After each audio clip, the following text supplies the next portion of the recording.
Përshëndetje të nderuar miqtë e mi, përshëndetje të dashur ndjekës të kanalit ton Monitor TV. Ja ku po takohemi me mua Tirona Lilin për të komentuar ngjarjet më të fundit që ndodhin rreth showbizit shqiptar. Do të ndalojmë tek Xheneta Fetau, një personazh tepër i komentuar, një gocë e cila me të gjithë veprimet e saj me njëherë është në shënjestër të medjes, me njëherë është në shënjestër të komentimit për atë se çfarë ajo thotë dhe se si vepron. Ditën e djeshme një shkrim në storynë e saj u bë përsëri viral në medjen sociale. Unë tani lajmin do ta ndaj me ju dhe me patjetër do kisha dashur që të marr dhe komentin tuaj për këtë situatë. Modelja e njohur Xheneta Fetau di gjithmonë se si të tërheqë vëmendjen e publikut. Ajo është mjaft aktive në profilet e saj në rrjetet sociale, kur her pas here provokon me postime që ajo po bën. Së fundmi modelja ka publikuar disa fotografi në Instagram, ku mbi shkrimin nuk kaloi pa u vënë re nga ndjekësit e saj.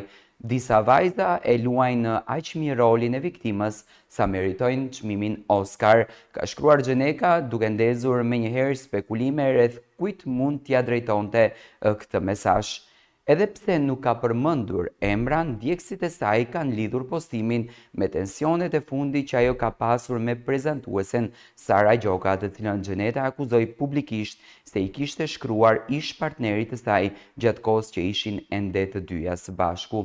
Xheneta shkruan, disa vajza e luajnë aq mirë rolin e viktimës sa e meritojnë çmimin Oscar. Ju të gjithë e dini dhe ju të gjithë jeni koherent dhe duhet jemi në fakt koherent që Xheneta është shumë transparente në mendimet e saj, është një vajzë që nuk ka pardon, nuk është se i plas për atë se çfarë komenti do të merr, dhe gjithmonë kur ka patur një mendim apo kur ka patur një ide për ta thënë, Xheneta gjithmonë e ka thënë. Dhe në këtë rast, Xheneta siç duket i është drejtuar Sarës pasi që pati edhe një konflikt në trotuar me Sarën.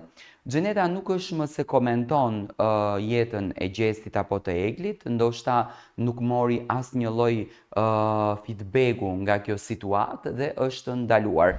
Tashmë do të presim se çfarë projektesh do sjellën Xheneta, se si ajo do të ngjitet në skenë, nuk ka të finalizuar asnjë gjë rreth karrierës së saj, rreth artit të saj apo rreth punës që Xheneta po bën, përposë që është e pozicionuar në trotuar dhe që po bën komentimin e të gjithë ngjarjeve. Gjithsesi ne do të presim dhe do të shohim se çfarë do të ndodhë me jetën e Xhenetës.